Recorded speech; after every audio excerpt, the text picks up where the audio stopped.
Swiss police have arrested 6 high-ranking officials of football's world governing body on suspicion of corruption, and they're being held pending extradition to the United States, where they're suspected of taking bribes worth millions of dollars.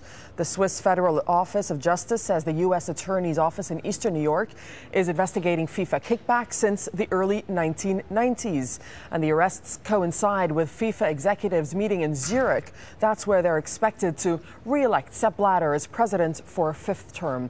He's reported to be not among the FIFA officials who are facing charges. Crossing over to London, bringing in Al Jazeera's Andy Richardson to tell us more about the arrests, Andy, and the allegations, what you're hearing at this point. Well, I think it has caught FIFA completely by surprise. Talking to people over in Switzerland, FIFA officials were seen arriving at the hotel, the high-end hotel where the arrests were made, and they were completely caught by surprise by this. Obviously, the timing of it is hugely embarrassing, bearing in mind Sepp Blatter is up for re-election as president on Friday. As I understand it, the charges include money laundering and racketeering, and it's over a long period of time, up to 20 years. And these charges stem from a joint investigation by the FBI and U.S. tax authorities. One interesting character in all of this is Chuck Blazer, an American who was at the very highest level of FIFA until a couple of years ago. 3 or 4 years ago, he was being investigated by the FBI for years of alleged unpaid taxes on hidden incomes. And it appears, from reports we've had unofficially over the last couple of years, he turned informant and was alleged to have been recording secret meetings with FIFA officials for the last couple of years.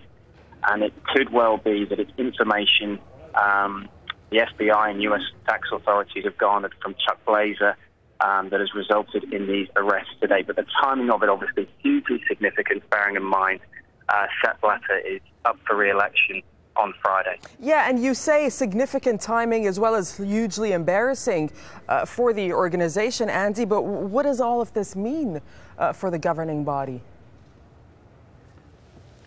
Well, I think we're still awaiting the exact fallout of it. I mean, if you look back to 2010, when FIFA Executive Committee made the decision to award the 2018 and 2022 World Cups to Qatar and Russia, members of that FIFA Executive Committee, I would say about a third of them now, have either left FIFA because of corruption allegations.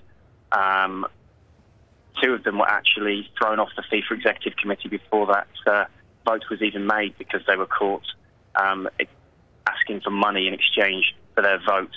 There have been allegations of corruption swirling around FIFA for years. The last couple of years there's been an investigation by FIFA's own ethics committee headed by US lawyer Michael Garcia. That concluded that there was no serious wrongdoing committed by Qatar or by Russia, but then Garcia himself disowned his own report.